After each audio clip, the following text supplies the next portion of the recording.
நீர் எங்கள் மத்தியில் உலாவிக் கொண்டிருக்கிறீர். நீர் பேசாத கல்லோ மரமோ அல்ல. நீர் ஜீவனுள்ள தேவன், மரித்து உயிர்த்தெழுந்தீர். பரிசுத்த ஆவியாய் எங்கள் மத்தியில் உலாவுகிறீர்.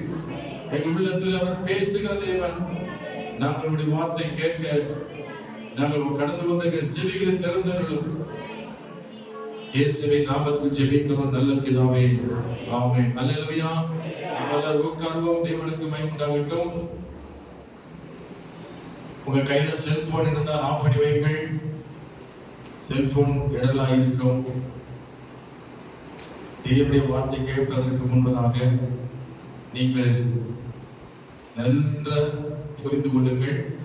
இது கர்த்தர் பேசும் நேரம் என்பதை உணர்ந்து உட்காருங்கள். அதை போல அங்கீங்க திரும்பி பார்ப்பது, இடைவெளி பேசுவது போன்றது அது ஒழுங்கானது அல்ல. ஆகவே தேவன் என்ன சொல்லுகிறார் என்பதை கூர்ந்து கவனிக்கும் ஒரு நேரம். ஆகவே கர்த்தருடைய வார்த்தையை கேட்பதற்கு நீங்கள் வந்திருக்கிறீர்கள். ஒரு 40 நிமிஷம் முடிந்துடும். இப்போ மணி 10:09 கரெக்டாக 10 மணிக்கு சாப்பிட்டு முடிச்சு அனுப்பிடும்.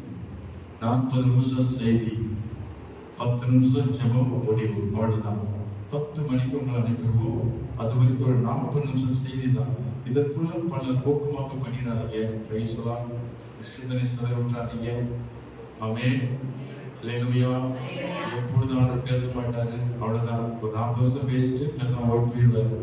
பிறகு நீங்க பைபிள் தொட மாட்டீங்க. என்னதான் பேசணும் உங்களுக்கு தெரியாம போயிடும். கர்த்தர் பேசும் நேரத்தில் கவனமாக இருங்கள். கர்த்தர் உங்களோட மூமாய் பேசுவார். மோசையோடு மூமாய் பேசினார். இன்றைக்கு அவர் மோசையின் தேவன். அல்லேலூயா, அல்லேலூயா. வாசிப்போம். மத்தேயு சுவிசேஷம் 3ஆம் அதிகாரம் 8ஆம் வசனம். மனம் திரும்புதலுக்கு ஏற்ற கனிகளை கொடுங்கள். கர்த்தருக்கு ஸ்தோத்திரம். அதுல 1.5 வயதிலே வரும் அந்த வசனம். 1.5 லைன் தான், அப்படிதானே? 2 லைன் கூட கிடையாது, 1.5 லைன் தான். மனம் திரும்புதலுக்கு ஏற்ற கனிகளை கொடுங்கள். ஆமென். சொல்லும் அல்லேலூயா. கடந்த வாரத்திலே கர்த்தர் இந்த வார்த்தை கொண்டு பேசினார்.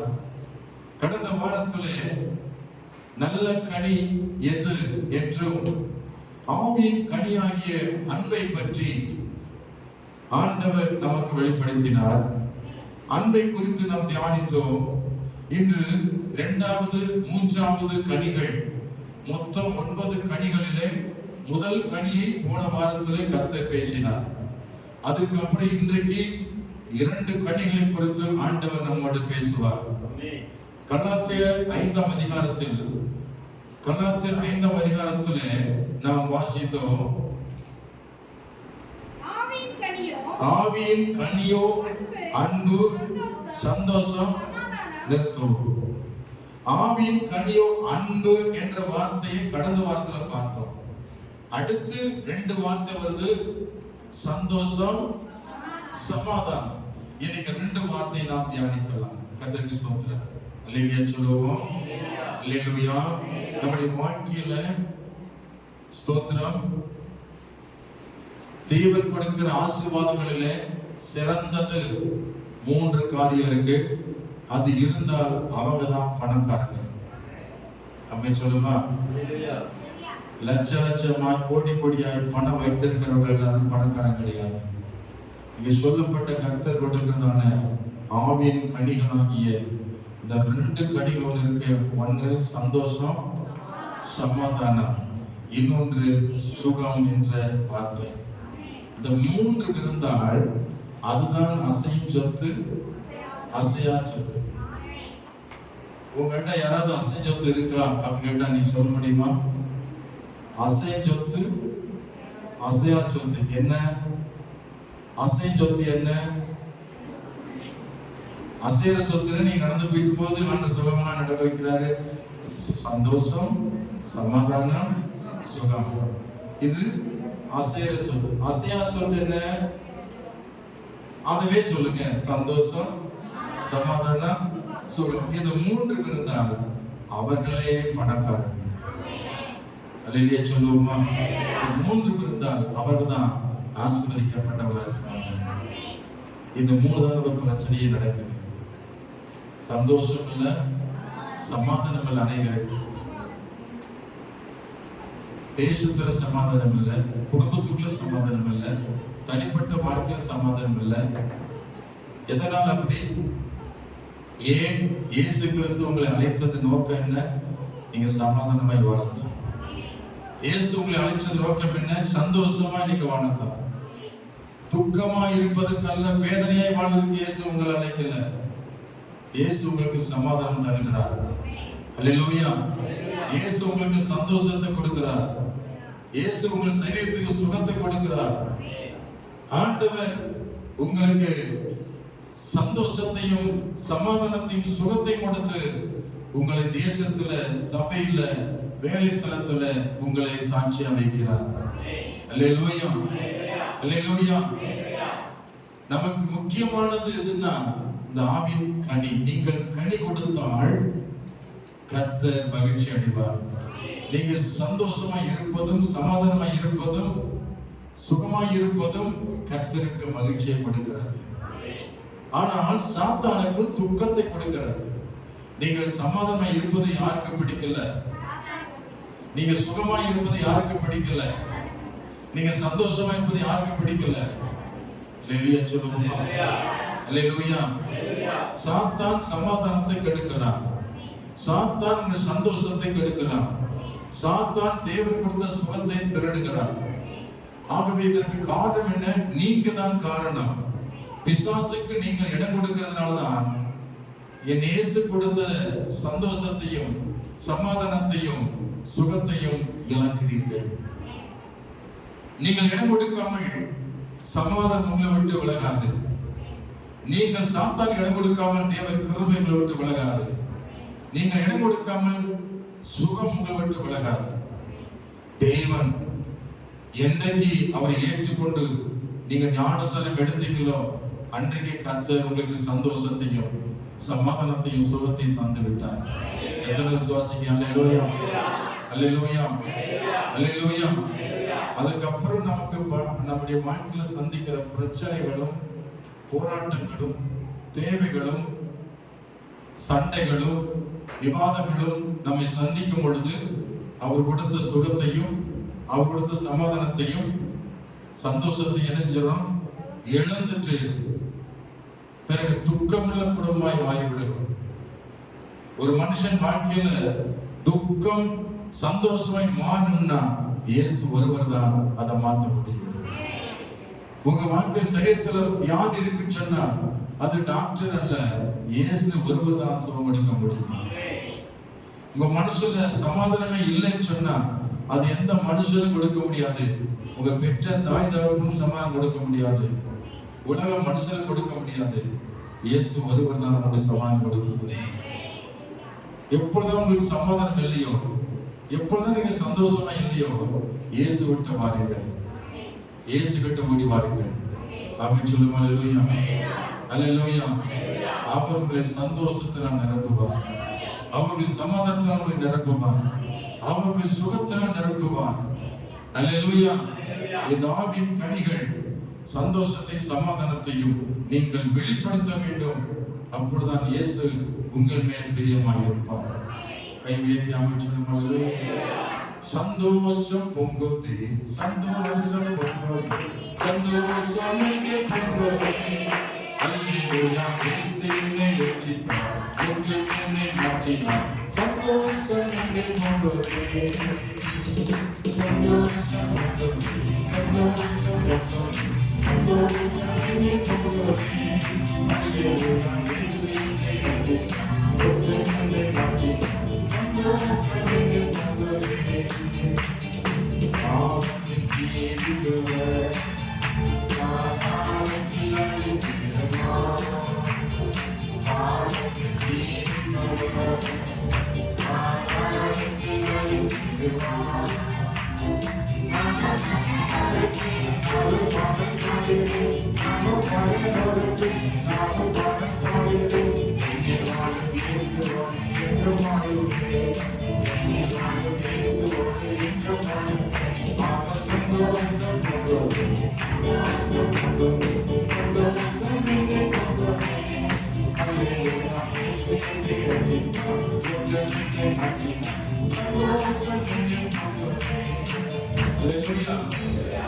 சங்கீத 4 7, 8 ஆகிய 2 வசனங்களில் சொல்லப்பட்டிருக்கிறது.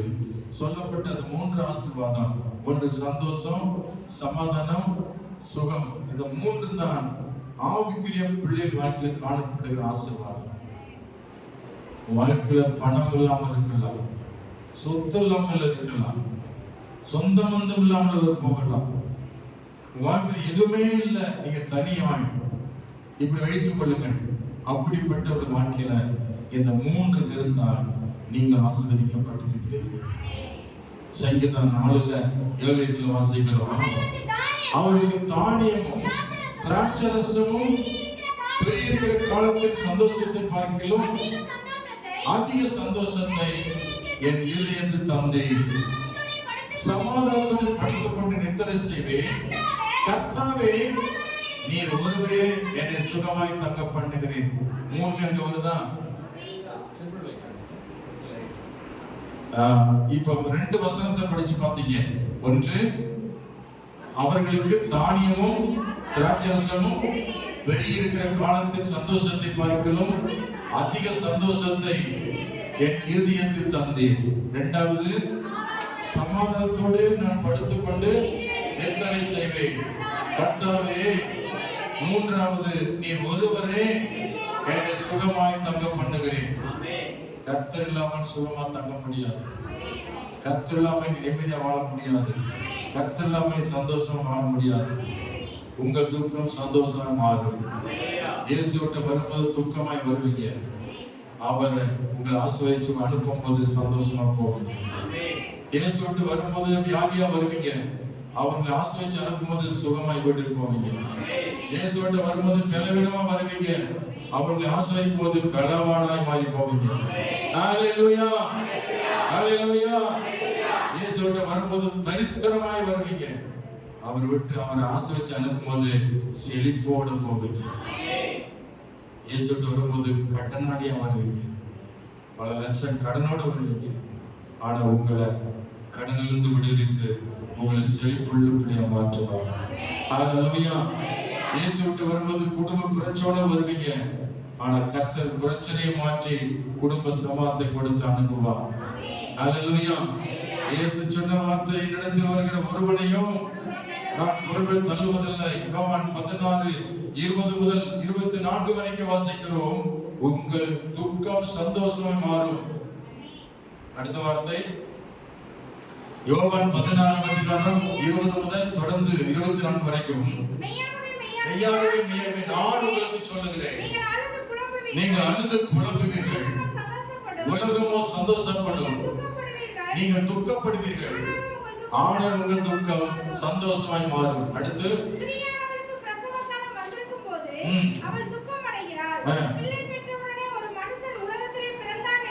கர்த்தருக்கு ஸ்தோத்திரம். 24 வசனம் வரைக்கும் போடப்பட்டிருக்கா.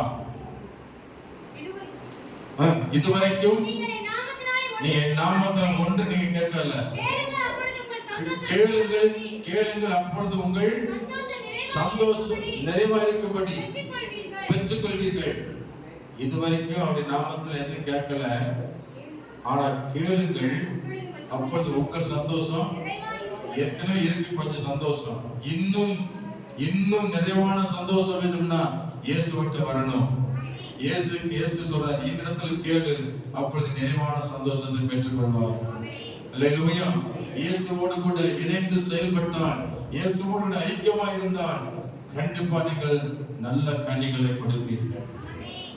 நல்ல கனிகளில 3 அன்பு, சந்தோஷம், சமாதானம். இன்னைக்கு பார்க்கிறது சந்தோஷத்தையும் சமாதானத்தையும் பார்த்து கொண்டிருக்கிறோம். யாருக்கு இந்த சந்தோஷம் சமாதானத்தை யாருக்கு இயேசு தரார்? Praise the Lord. யோவான் 1:12 படிக்கும் பொழுது, அவர் நாமத்தின் மேல் விசுவாசம் உள்ளவர்களாய் அவரை ஏற்றுக்கொண்டவர்கள் எத்தனை பேர்களோ அத்தனை பேர்கள் தேவனுடைய பிள்ளைகளாகும்படி அவர்களுக்கு இயேசு அதிகாரம் கொடுத்தார். யாருக்கு அந்த சந்தோஷம்? இயேசுவை ஏற்றுக்கொள்கிற அவருடைய பிள்ளைகளுக்கு. ஆமென் சொல்லுங்க. அல்லேலூயா. நீ உண்மையில இயேசுவின் பிள்ளைதானா? உண்மையில இயேசுவின் பிள்ளைதானா இல்ல பிசாசின் பிள்ளையா? நீ இயேசுவின் பிள்ளைன்னு சொல்ற மாத்திரம் கை தூக்குங்க பார்க்கலாம். அப்ப இயேசுவின் பிள்ளை என்ற உரிமை பெற்று நீங்கள் சந்தோஷமா தான் இருக்கணுமா துக்கமா இருக்கணுமா? எதனால சந்தோஷமா இருக்கணும்? நான் இயேசுவின் பிள்ளை என்பதனால சந்தோஷமா இருக்கணும். உலகத்துல நிறைய பேர் இருக்கிறாங்க, எல்லாரும் இயேசுவின் பிள்ளை இல்ல. உங்க வீட்டுல 4 பேர் இருப்பாங்க, 4 பேருமே இயேசுவின் பிள்ளையா இருக்காங்களா? அல்லேலூயா. 3 பேர் இருப்பாங்க, 3 பேரும் இயேசுவின் பிள்ளையா? ஒருத்தர் இயேசுவின் பிள்ளையா இருப்பாரு, இன்னும் 2 பேரு பேய் பிசாசு இடம் கொடுத்திருப்பாங்க. ரகசியமா இயேசுவுக்கு விரோதியா இருப்பாங்க உள்ள. அவங்க எல்லாம் பாக்கியவான் கிடையாது. இயேசுவின் பிள்ளையா இருக்கிற நீங்கள் தான் சந்தோஷமா இருப்பீங்க. இயேசுவின் பிள்ளை இல்லாதவங்களுக்கு சந்தோஷமா இருக்காது, அவங்க துக்கமாக இருப்பார்கள். உங்க உள்ளத்துல இயேசு இருப்பாருனால எப்படி இருப்பீங்க? உள்ளத்துல இயேசு இருக்கிறாரா? ஆமென் சொல்லுமா. அப்ப இயேசுவின் பிள்ளைக்கு என்ன இருக்காது? துக்கம் என்பது வராது. அவங்க எப்படி இருப்பாங்க? சந்தோஷமா இருப்பாங்க. அவங்களுக்கு ரட்சிப்பு. அல்லேலூயா. இயேசுவின் பிள்ளை என்று சொல்வதனால ஒரு சந்தோஷம். ஆமென். எம்எல்ஏ மகனுக்கு ஒரு பெருமை என்ன? எங்க அப்பா எம்எல்ஏ, நான் யாருடைய மகன்? எம்எல்ஏ மகன் சொன்னா அவனுக்கு எவ்வளவு சந்தோஷம். அதை காட்டிலும் முதலமைச்சருடைய மகன் சொன்னா எவ்வளவு சந்தோஷம். அதை காட்டிலும் மோடியுடைய மகன் சொன்னா நீ மோடியுடைய மகன் தானா? இல்ல, அப்படி எனக்கு சந்தோஷம் கிடைக்காது. மோடியுடைய மகனுக்கு தான் என்ன உண்டு? சந்தோஷம். எங்க அப்பா யாரு? மோடின்னு சொல்லு. எங்க அப்பா யாரு? பிரதமர், இந்திய தேசத்துடைய பிரதமர். அப்ப பிரதமருடைய மகனுக்கு எவ்வளவு பெருமை இருக்கும், சந்தோஷம் இருக்குமா? இதை விடுங்க. நான் ட்ரம்புடைய மகன், அமெரிக்கா தேசத்துடைய அதிபர் ட்ரம்புடைய மகன் சொன்னா எவ்வளவு சந்தோஷம். மகிழ்ச்சி, கேட்கவே மகிழ்ச்சியில நான் ட்ரம்புடைய மகன் அப்படின்னா எவ்வளவு பெருமை. இந்தியாவோட பெருமை உலக நாடு முழுவதும் பெருமைல. அதை பார்க்கலாம் உலகத்திலே ஆளு செய்த அதிபர் சொல்லுங்க. ஒரு குறிப்பிட்ட நாடு அதிபர் அவர் ட்ரம்ப் வந்து அமெரிக்கா மட்டும்தான். பிரதமர் மோடினா எது வரைக்கும் இந்தியா மட்டும்தான். ஆனா நம்முடைய ஆண்டவர் இயேசு கிறிஸ்து அகிலத்தையும் ஆளுகிற அதிபராக இருக்கிற பிள்ளைக்கு எவ்வளவு பெரிய சந்தோஷம் வரணும். அல்லேலூயா. கர்ணம் கட்டி இயேசு சொல்லுகிறார், ராஜாக்களை தள்ளி ராஜாவை ஏற்படுத்துகிறார். ராஜாக்களை தள்ளுவாரு, ராஜாவை ஏற்படுத்துவார். அப்ப யாரு அதிபர்? உண்மையான அதிபர் இயேசு ஒருவர் தான். உலகத்துக்கெல்லாம் அதிபராக இருக்கிறார். அமெரிக்கா, ஜப்பான், இந்தியா, ஸ்தோத்திரம். அமெரிக்கா மட்டுமல்ல, உலகத்தில் இருக்க 160-70 நாடுகளா மொத்த நாடுகள் உலகம் எங்கும் 7 கண்டங்கள் அடங்கிய உலகம். 170 நாடுகளுக்கு அதிபர் ஒருவர் இருக்கிறார், அவர்தான் இயேசு கிறிஸ்து. அல்லேலூயா. அப்ப யார் பெரியவங்க? இயேசுதான் பெரியவர். அந்த பெரிய அதிபருக்கு நீங்க பிள்ளை என்பது உங்களுக்கு பெருமை வரக்கூடாதா? நீ உங்களை பார்த்து அப்பா நான் கூலிங்களா, எங்க அப்பா ஒரு சும்மா ஒரு தொத்தல், அவருக்கு நான் பிள்ளையா இருக்கிறேன், என்ன செய்யறது? எங்க அப்பா ஒரு குடிக்காரரு, நான் என்ன செய்யறது? அப்படி பரிதாபமா தான் உட்காந்துட்டீங்க. உங்க அப்பா குடிகாரர் இல்லை, அவர் பெரியவர், அவர் உண்மையான தகப்பன் இயேசு. நீ இயேசுவின் பிள்ளைன்னு சொல்லி பழகுங்க. வாயை திறந்து நான் இயேசுவின் பிள்ளை, நான் இயேசுவின் பிள்ளை, நான் இயேசுவால் பிடிக்கப்பட்டவன், இயேசுதான் என் தகப்பன், இயேசுதான் எங்க அப்பா. ரோமர் 1:19 சொல்லுகிறது. ரோமர் 1:19 தேவனை குறித்து அறியப்படுவது அவளுக்குள்ளே வெளிப்பட்டு இருக்கிறது. தேவனே அவளுக்கு வெளிப்படுத்தி இருக்கிறார்.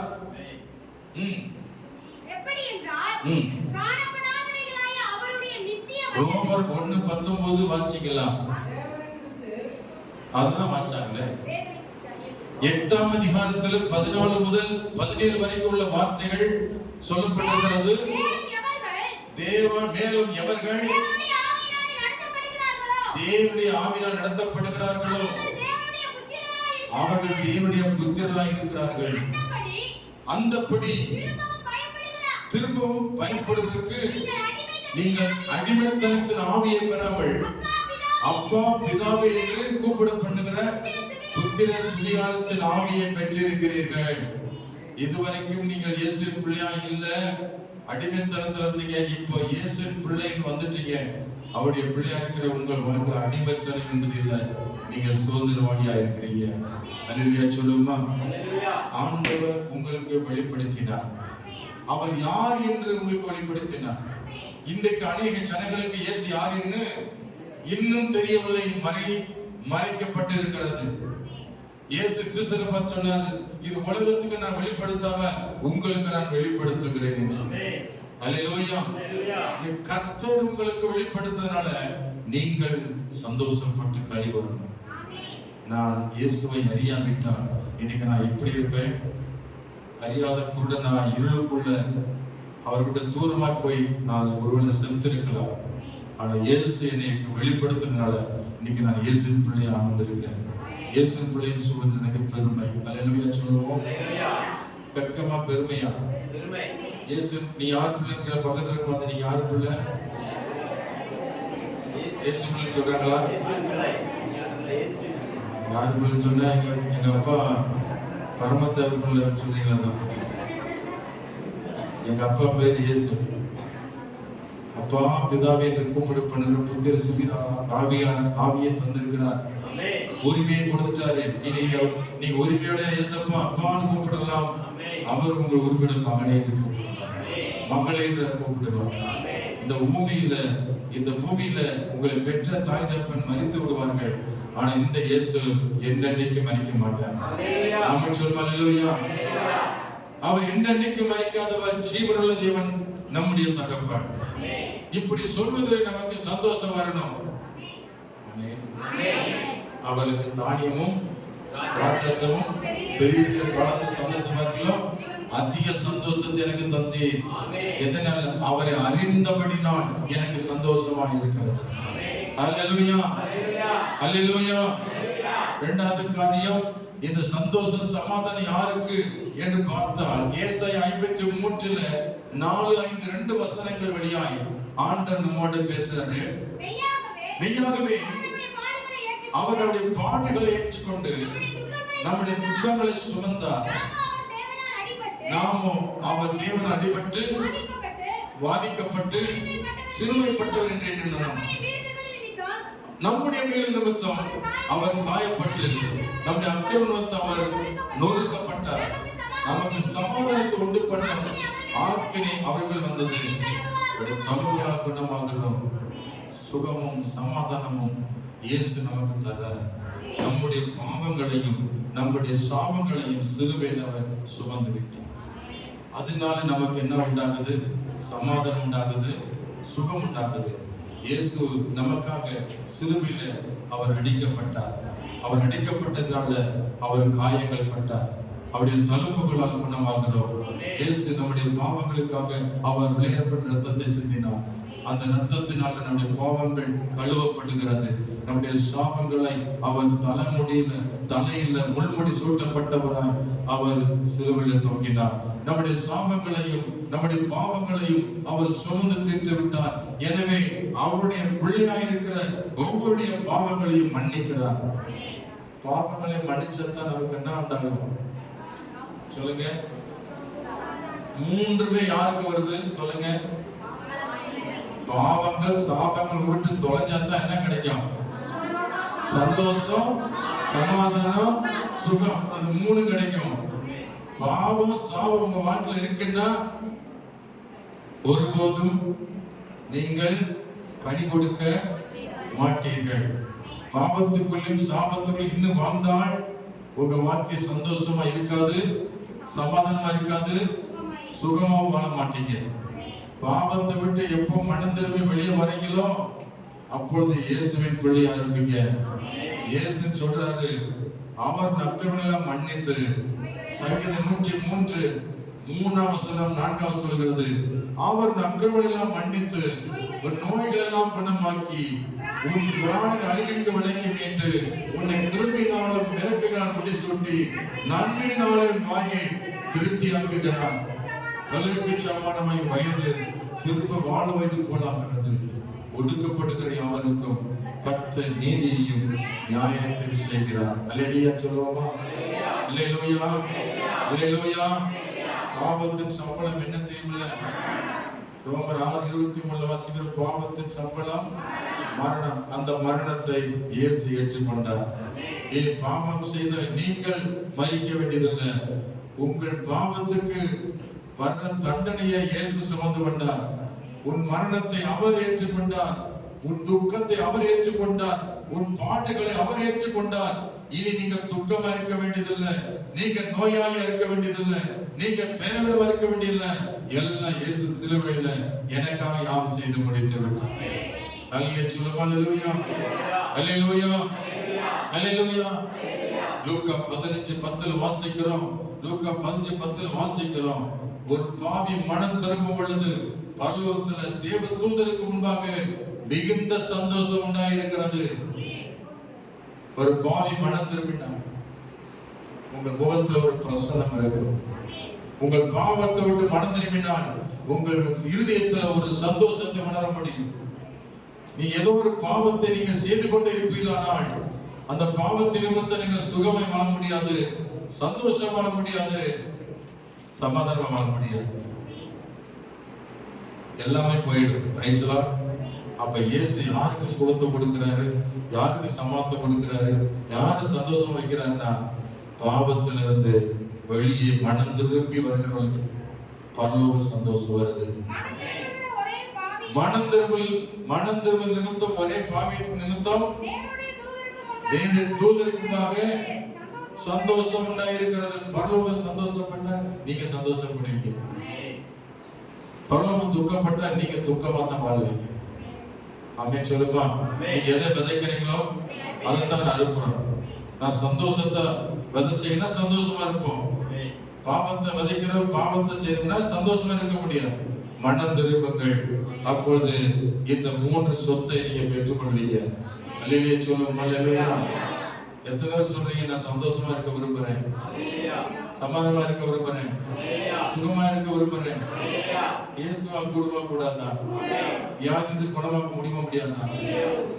கிட்னியிலிருந்து சுகமாக்க முடியுமா முடியாதா? நுரையிலிருந்து காப்பாற்ற முடியுமா முடியாதா? கல்லிலிருந்து குணமாக்க முடியுமா முடியாதா? கேன்சர் நோயிலிருந்து விடுவிக்க முடியுமா முடியாதா? செத்து போனவனே உயிரோடு எழுப்பின ஆண்டவர் உங்க நோயை மாத்த அது பறந்து போய்விடும். அல்லேலூயா சொல்லுவோம். அல்லேலூயா. டாக்டர் இருக்குன்னு சொன்னாலும் இயேசு சொல்ல அது இல்லைன்னுவாரு. டாக்டர் இருக்குன்னுவாங்க, இயேசு இல்லைன்னுவாரு. டாக்டருக்கு கண்ணுதே இல்லை, அதனால இருக்கின்றார். இயேசுவுக்கு கண்ணு தெரியுது இல்லைன்னு. கண்ணு இருந்து கொடுக்கலன்னு சொல்லல. யார எல்லாத்தையும் டாக்டர் எல்லாம் சேர்த்தா கண்ணு கூட இல்லை. உள்ள ஒத்துப்பாரு என்ன இருக்கு? கல்லு இருக்கு உள்ள. என்ன இருக்கு? எதுக்குள்ள கல் இருக்கு? கிட்னிக்குள்ள கல் இருக்கு, பித்தப்பையில கல் இருக்கு, எதுக்குள்ள கல் இருக்குன்றாங்க. ஸ்கேனும் கல் இருக்கு காட்டுது வைங்களேன். ஆனா இயேசு என்ன சொல்றாரு? மனசுக்குள்ள இயேசு என்ன பேசுறாரு? அவங்க எடுக்கிறான் பைத்தியக்காரன். கல்லுக்குள்ள கொள்ளும் இல்லை. பிரைஸ் சொல்லுமா? அல்லேலூயா. கர்த்தர் எல்லாவற்றையும் நொறுக்கி தவிடு பொடியாக்கி தூளாக்க வல்லவரா இருக்கிறார். அல்லேலூயா சொல்லுமா? உங்களையும் நொறுக்குவாரு, கல்லையும் நொறுக்குவாரு, மண்ணையும் நொறுக்குவாரு. அவரால் எல்லாம் முடியும். கல் இல்லாம சுகமாய் வாழ முடியும். கேன்சர் நோய் இல்லாம சுகமாய் வாழ முடியும். ஆஸ்மா நோய் இல்லாம சுகம் வாழ முடியும். இடுப்பு வலி, முழங்கால் வலி, ஒரு வலி இல்லாம ஆரோக்கியம் வாழ முடியும். விசுவாசிக்கிறீர்கள்? அல்லேலூயா, அல்லேலூயா. இயேசு சுகமாக்க வல்லவரா இருக்கிறார். இயேசு சமான் கொடுக்க வல்லவரா இருக்கிறார். இயேசு உங்களுக்கு சுகத்தை கொடுத்து சமாதானம் கொடுத்து உங்க சந்தோஷத்துக்கு வைப்பார். ஆமென், அல்லேலூயா. மூன்றாவது காரியம், யாருக்கு இந்த சந்தோஷம் சமாதானம்? பிலிப்பியர் 4:3 வாசிக்கிறோம். பிலிப்பியர் 4:3 உங்க பேரு ஜீவ புஸ்தகத்தில் எழுதப்பட்டிருக்கிறது. அன்றையும் என் உத்தம கூட்டாளியே அவளுக்கு உதவியா இருக்கும்படி வேண்டிக் கொள்கிறேன். அவர்கள் கிளமந்தோடும் மற்ற என் உடன் விளையாட்டோடும் சுவிசேஷ விஷயத்தில் என்னோடு கூட மிகவும் பிரயாசப்பட்டார்கள். அவருடைய நாமங்கள் ஜீவ புஸ்தகத்தில் இருக்கிறது. இங்க கவனிச்சு பாருங்க. ஜீவ புஸ்தகத்துல உங்க பேர் இருக்கு. எங்க ஜீவ புஸ்தகம் இருக்கு? பரலோகத்துல இருக்கு. அல்லேலூயா. இயேசு வரப்போகிறார். அப்பொழுது ஜீவ புஸ்தகத்தை இயேசு திறப்பார். அதுல யாருடைய பேர் அதில் இருக்கிறதோ அவர்கள் தான் பரலோகத்தில் இருப்பாங்க. என்னைக்கு ஞானசாரம் எடுத்தோமோ அன்னைக்கு உங்க பேரை ஜீவ புஸ்தகத்தில் எழுதி வச்சிட்டார். ஆமென். இயேசு கிறிஸ்து 70 பேரை சீசர்களாக தெரிந்து கொண்டு அவர்களை ஊழியத்துக்கு அனுப்பினார். அந்த 70 பேர் கிராமங்கள் தோறும் போய் பிசாசுகளை துரத்தினார்கள், நோயாளி குணமாக்கினார். இந்த நற்செய்தியை இயேசுவிட்டு கொண்டு வந்தாங்க. அந்த 70 பேருக்கு கொண்டு வந்த அந்த செய்தி இயேசு கேட்டார். அப்பொழுது அவங்க சந்தோஷத்தோடு வந்து சொன்னார்கள் இந்த செய்தி. அப்பொழுது இயேசு சொன்னார், ஆகிலும் பேய் பிசாசு உங்களுக்கு கீழ்ப்படியதற்காக சந்தோஷப்படாமல் உங்கள் நாமங்கள் பரலோகத்தில் எழுதியிருக்கிறதுக்காக சந்தோஷப்படுங்கள் என்று சொன்னார். அல்லேலூயா. இப்ப எதுக்காக சந்தோஷப்படணும்? ஆமா, எனக்கு சொத்து இல்லை, எனக்கு கப்பல் இல்லை, அதனால கண்ணத்துல கை வச்சிட்டு எனக்கு அது இல்லை, எனக்கு இது இல்லை. அதெல்லாம் வேண்டாங்க. நம்ம இன்னைக்கு இறந்தா நம்முடைய பேர் எங்க இருக்கும்? ஜீவ புஸ்தகத்துல இருக்கு. இப்ப எப்படி பரீட்சை எழுதிட்டு எக்ஸாம் எழுதின எல்லாரும் ரிசல்ட் எதிர்பார்க்கிறாங்க. ஆமென். என் பேர் இதுல வருமா, எனக்கு எத்தனை மார்க் வருது எதிர்பார்க்கிறாங்கல்ல. அப்போ பரலோக நீதிமன்றம் கூடும். அப்ப எல்லாம் உலக மக்கள் எல்லாம் நீதிமன்றத்தில் உட்காரும் போதுதான் இயேசு ராஜாதி ராஜாவாக நீதிபதியா உட்கார்ந்திருப்பாரு. அப்ப புஸ்தகத்தை திறக்கும் போது பெயர் வாசிக்கிட்டே இருக்கும் போது ஒவ்வொருத்தரும் எதிர்பார்ப்பு என்ன? என் பேர் வருமா? அல்லேலூயா. ஒருவேளை ஜீவ புஸ்தகம் உங்க பேர் வரல, left side out. Left side அவுட்னா எந்த பக்கம் போனோம்? தேவனுக்கு லெஃப்ட் சைடு எங்க போனோம்? எங்க போகணும் சொல்லுங்க? நரகம். நீ நரகத்துக்கு போகணுமா? எங்க போனோம்? எங்க போகணும் தெரியல. இங்கே செல்வேன் என் ஆண்டவரே. அப்படி ஒரு பாட்டு எடுத்துக்கிறேன். என்ன பாட்டு தெரியுமா? ஈடு வரை உதவி. என்ன சொல்லுவாங்க? காடு வர பிள்ளை. அப்புறம் இந்த யாரோன்னு வழி தெரியாம போயிருந்தீங்க. இங்கதான் போக தெரியல. நீங்க உங்க நம்பிக்கை எப்படின்னு தெரியல. இப்ப ஜீவ புஸ்தகத்துல இருக்கிறவங்க எங்க போவாங்க? பரலோகம் எங்க இருக்கு? மேலையா? இயேசு எங்க இருக்கிறாரோ அங்க பரலோகம் இருக்கு. ஆமென். அல்லேலூயா சொல்லுமா. மேரேஜ் வந்து போய் மெத்தல போய் தேடிட கூடாது. பரலோகம் எங்க இருக்குன்னா இயேசு எங்க இருக்கிறாரோ அங்கதான் பரலோகம் இருக்கு. அல்லேலூயா சொல்லுமா. அப்ப இயேசு இருக்கிற இடத்துக்கு நீங்க போனா ஜீவ புஸ்தகத்துல உங்க பேரு எழுதப்பட்டிருக்கணும். உங்க பேர் எழுதப்பட்டதுக்காக என்ன செய்யணுமா? சந்தோஷப்படுவீங்களா? ஆமீனா. சந்தோஷப்படுவீங்களா? அல்லேலூயா அல்லேலூயா. நீங்க நேரம் எல்லாம் போயிட்டு இருக்கு. லூக்கா 10:20 வாசிக்கிற அதே வார்த்தை. ஆகிலும் ஆவிகள் உங்களுக்கு கீழ்ப்படிகிறதுக்காக நீங்கள் சந்தோஷப்படாமல் உங்கள் நாமங்கள் பரலோகத்தில் எழுதியிருக்கிறதுக்காக சந்தோஷப்படுங்கள் என்று இயேசு சொன்னார். ஆகவே சந்தோஷம் என்ற கனி எதனால் வருகிறது? உங்கள் பேர் ஜீவ புஸ்தகத்தில் எழுதியிருக்கிறதுனால தான் அவன் முகத்தில் எப்படி சந்தோஷம் இருக்கிறது. அல்லேலூயா சொல்லுவோமா. அல்லேலூயா அல்லேலூயா. அதற்கு ஸ்தோத்திரம். நான்காவது காரியத்தை சொல்லி கடந்து போறேன். சந்தோஷத்தை சமாதானத்தை யார் பெற்றுக்கொள்ள முடியும்? 3 யோவான் 4 வாசிக்கிறோம். என் பிள்ளைகள் சத்தியத்தில் நடக்கிறார்கள் என்கிற சந்தோஷத்தில் அதிக சந்தோஷம் எனக்கு இல்லை. சத்தியத்தில் நடக்கிறவர்களுக்கு சந்தோஷம் உண்டாகும், சமாதானம் உண்டாகும். இயேசு என்ன சொல்றாரு அதன்படி செய்யறவர்களுக்கு என்ன உண்டு? சந்தோஷம் உண்டு. இயேசு காட்டுற வழி சந்தோஷத்தின் வழி. இயேசுவின் பின்னாடி போறவங்களுக்கு என்ன உண்டு? சந்தோஷம் உண்டு, சமாதானம் உண்டு. அவருக்கு பின்னாடி நாம போகணும். அவர் நல்ல மேய்ப்பர். அவர் சொன்னதை கேட்கணும். அவருக்கு பின்னாடி போக போக நிம்மதி உண்டு, சந்தோஷம், சமாதானம் உண்டு. அல்லேலூயா. நீங்கள் சத்தியத்தில் நடக்கணும். இயேசுவுக்கு பின்னாடி போற அனைவருமே சத்தியத்தில் நடக்கிறார்கள். சத்தியத்தில் நடக்கிற விரும்புறவங்க இயேசுவுக்கு பின்னாடி போவாங்க. இயேசுவுக்கு பின்னாடி போற அனைவருக்கும் சமாதானம் உண்டு, சந்தோஷம் உண்டு. அல்லேலூயா. என் பிள்ளைகள் சத்தியத்தில் நடக்கிறார்கள் என்று நான் கேள்விப்படுகிற சந்தோஷத்திலும் அதிகமான சந்தோஷம் எனக்கு இல்லை. நான் நடத்துகிற நீங்கள் சத்தியத்தில் நடக்கிறேன்னு சொன்னா அதுக்காண்டி பெரிய சந்தோஷம் எனக்கு இல்லை. ஞானசாரம் எடுத்துட்டீங்க, இன்னும் இயேசுக்காக நல்ல சாட்சியா வாழ்றீங்க, நல்ல கனி கொடுக்குறீங்கன்னு சொல்லி நான் கேள்விப்பட்டேன்னா அதனால எனக்கு துக்கம் வருமா, சந்தோஷம் வருமா? அதிக சந்தோஷம் எனக்கு தான் வரும். ஏன் இந்த சபையில் ஞானசாரம் எடுத்த இந்த ஆத்துமா ரொம்ப நல்லா இருக்கு, நல்ல ஊழியம் செய்யுது, இந்த ஊழியத்தை தாங்குதுன்னு சொல்லி எனக்கு வெளியில வந்து எனக்கு நீஸ் வருது. அப்ப எனக்கு பெருமையா இருக்கு. அந்த சபையை தாங்குறாங்க, அந்த சபை நல்ல ஊழியம் செய்யறாங்க, ஆத்துமா தான் செய்யறாங்க. அது ஒரு நல்ல கனி கொடுக்கிற ஒரு ஆத்துமா. குடும்பம் ஆசீர்வதிக்கப்பட்டிருக்கிறது. ஹல்லேலூயா. இந்த செய்தியை கேட்டு சந்தோஷம் அடைகிறோம். இதை காட்டி பெரிய சந்தோஷம் இல்லை என்று இந்த 3 யோவான் 4 சொல்லப்பட்டிருக்கிறது. கர்த்தருக்கு ஸ்தோத்திரம். சத்தியத்தை அறிவீர்கள், சத்தியம் உங்களை விடுதலையாக்கும். இன்னைக்கு சுகமும் சந்தோஷமும் சமாதானம் எதில் வருதுன்னா சத்தியத்தில் தான் வருது.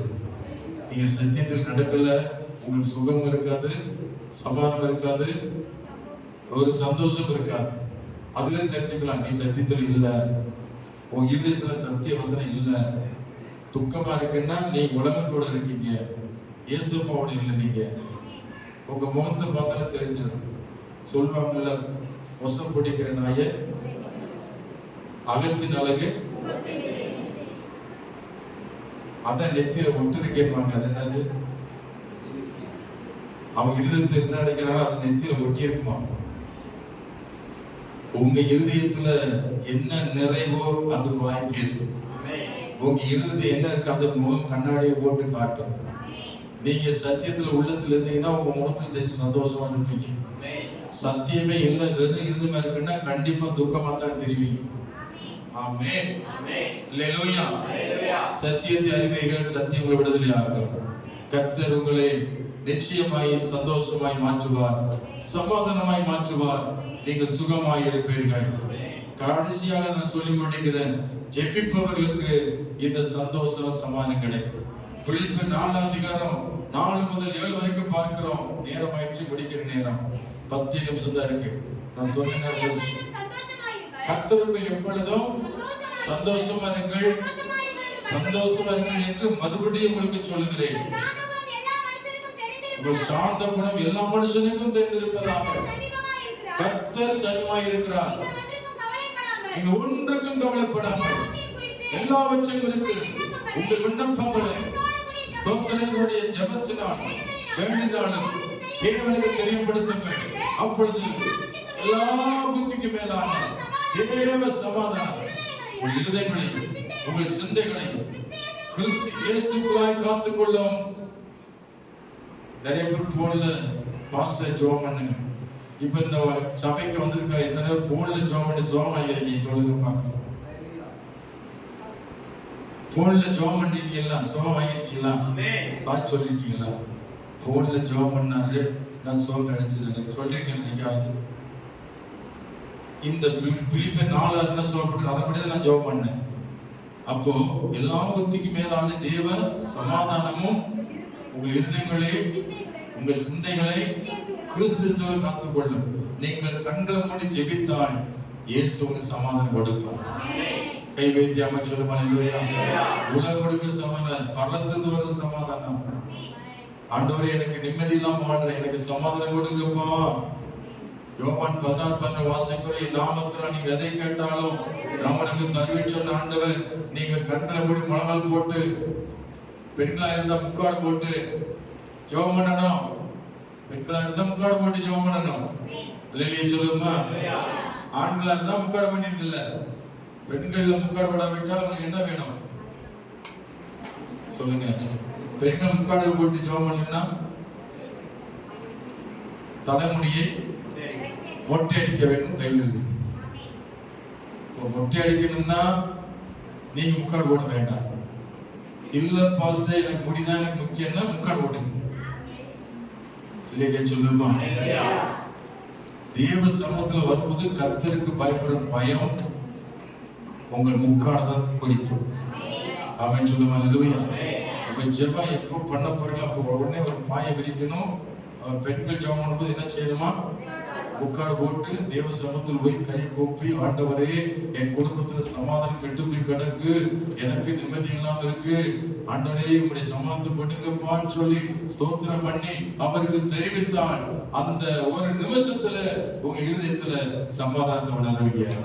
அல்லேலூயா சொல்லுங்க. அல்லேலூயா. ஒரு நிமிஷம் ஜெபம் தான் கர்த்தர் இமைப்பொழுதுல கர்த்தர் இருதயத்தை சமாதானத்தை கொடுத்து வியாதி இருந்தாலும் சரி அதற்கு ஒரு இமைப்பொழுதுல உங்களுக்கு வியாதி சுகம் கிடைக்கும். அல்லது சந்தோஷம் இல்ல என்று சொல்ற சந்தோஷத்தை ஆண்டு இமைப்பொழுதுல கொடுப்பார். என் நாமத்தில் எதை கேட்டா கொடுப்பேன்னு சொன்னார். ரோமர் 12:12 வாசிக்கிறோம். நம்பிக்கையில சந்தோஷமா இருப்பேன். பிலிப்பியர் 4:4 சொல்லப்பட்டிருக்கு. மறுபடியும் சொல்லுகிறேன், நீங்க சந்தோஷமா இருப்பேன். ஆமென். பிலிப்பியர் 3:1 வாசிக்கிறோம். மறுபடியும் எழுதுகிறேன், நீங்க சந்தோஷமா இருப்பேன். ஆமென். கிறிஸ்துவுக்குள் எப்பொழுதும் சந்தோஷமா இருங்க. எல்லாம் கண்ணு முடிச்சோம் மூணுமா எனக்கு நேரம் ஆயிடுச்சு. நான் சொல்லப்பட்ட நேரம் முடிந்தது.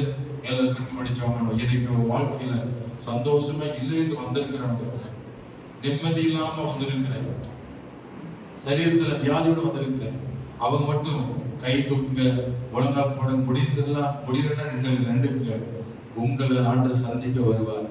உங்க வாழ்க்கையில சமாதானம் எல்லாம் இருப்பின்னு சொன்னா இப்பொழுது நீங்க கேட்டு பாருங்க. இப்பொழுது கர்த்தர் சமாதானம் கொடுப்பார். ஆமென். சரீரத்துல சுகமே இல்லைன்னு வந்திருப்பீங்களா? இப்ப ஆண்டு சுகம் கொடுப்பார். எங்க நோய் இருக்கோ அங்க கை வச்சுங்க. ஆமென். ஜெபம் பண்ண போறேன். எங்க நோய் இருக்கோ அங்க கை வச்சுங்க. நுரையீரல்ல கை வைங்க, அல்லது தலைவலியா தலையில கை வைங்க. எந்த இடத்துல உங்களுக்கு நோய் இருக்கோ முழங்கால் வழியா 2 மொழியில கை வச்சுங்க. இடுப்பு வழியா இடுப்புல கை வச்சுங்க. இயேசுவின் கரம் தொடும், இயேசுவின் வல்லமை தொடும். எல்லாம் கண்ணை மூடி ஜெபம் பண்ணுங்க. சரீரத்தில் எங்காவது காயம் இருக்கா அங்க கை வச்சுங்க. ஆமென். தழும்புகள் குணமாகும் இயேசுவின் நாமத்துல. இப்பொழுதே ஆண்டவர் உங்களுக்கு சுகம் கொடுக்க போகிறார், சமாதானம் கொடுக்க போகிறார், சந்தோஷத்தை கொடுக்க போகிறார். ஆமென். அல்லேலூயா. ஓ அல்லேலூயா. இயேசுவின் வல்லமை, குணமை நீக்கிற வல்லமை, சமாதானம் கொடுக்கிற வல்லமை, சந்தோஷத்தை கொடுக்கிற வல்லமை இப்பொழுதே உண்மையில் இறங்க போகிறது. வாயை திறந்து இயேசுவே சந்தோஷத்தையும் சமாதானத்தையும் எனக்கு இப்பொழுது கட்டளையிடுகிறேன். இந்த கனிகளால் என்னை நிரப்பும், இந்த கனிகளால் என்னை நிரப்பும். சந்தோஷம் என்ற கனியை தாரும், சமாதானம் என்ற கனி எனக்கு தாரும். சொல்லுங்க. வாயில் அறிக்கையிடுங்க. இயேசு தரப்போகிற கேட்கிறவன் பெற்றுக்கொள்கிறான், கேட்கிற எவ்வளவு பெற்றுக் கொடுக்கிறார். இயேசுவின் நாமத்திலே இப்பொழுது கேட்கிற பிள்ளைகளுக்கு இப்பொழுது சமாதானத்தையும் சந்தோஷத்தையும் சுகத்தையும் ஆண்டவரை இப்பொழுதே தாரும். சிலருக்கு சுகம் கிடைக்கிறது, சிலருக்கு சமாதானம் கிடைக்கிறது, சிலர் சந்தோஷத்தை பெற்றுக் கொள்கிறார்கள். இப்பொழுது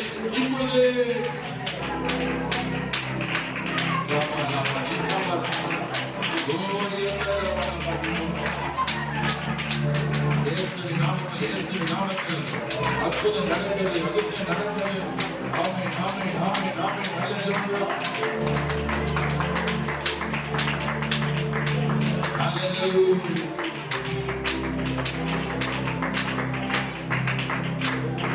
ஹல்லேலூயா.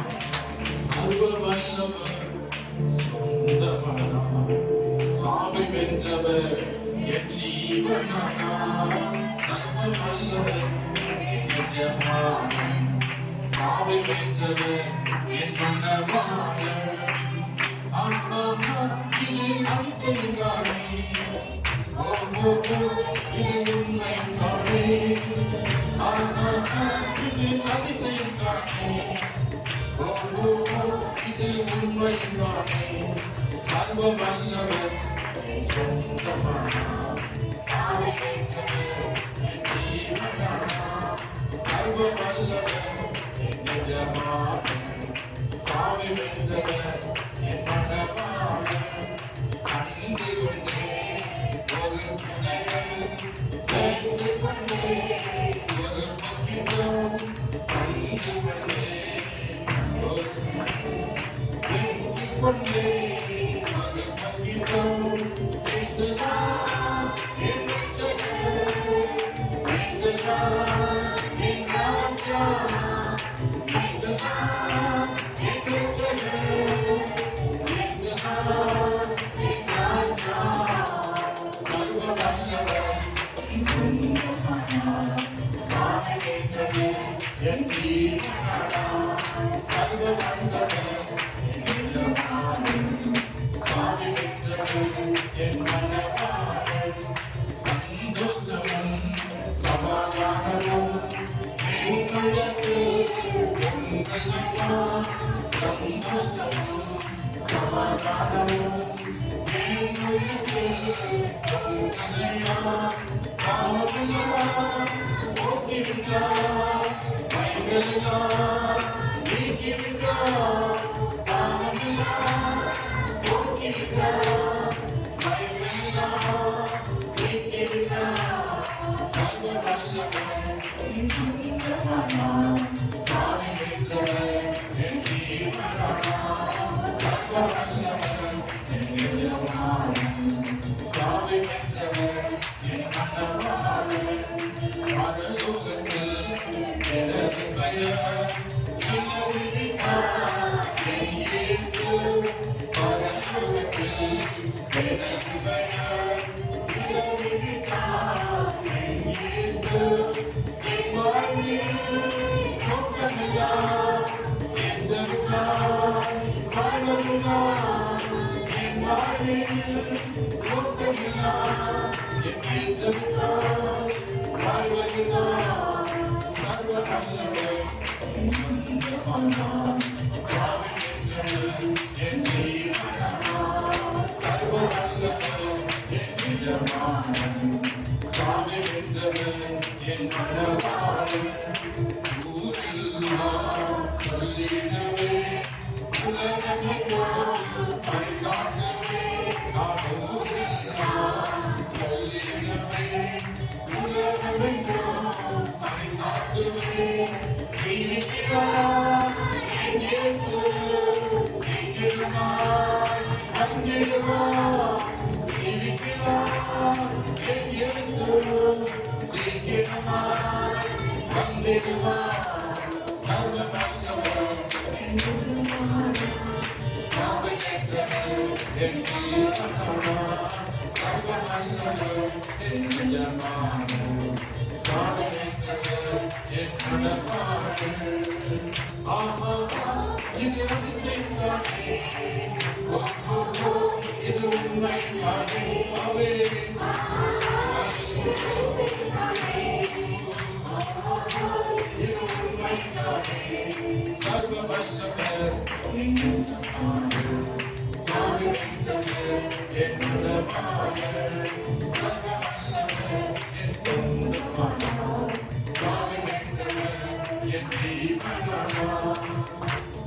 ஹalleluya. நன்றியோடு ஸ்தோத்திரிக்கிறோம் ஆண்டவரே. ஆமென். ஹalleluya. நன்றியோடு துதிக்கிறோம். நாளில் இயேசுவை ஏற்றுக்கொண்ட ஒவ்வொருவருக்கும் சந்தோஷ சமாதானம் உண்டு.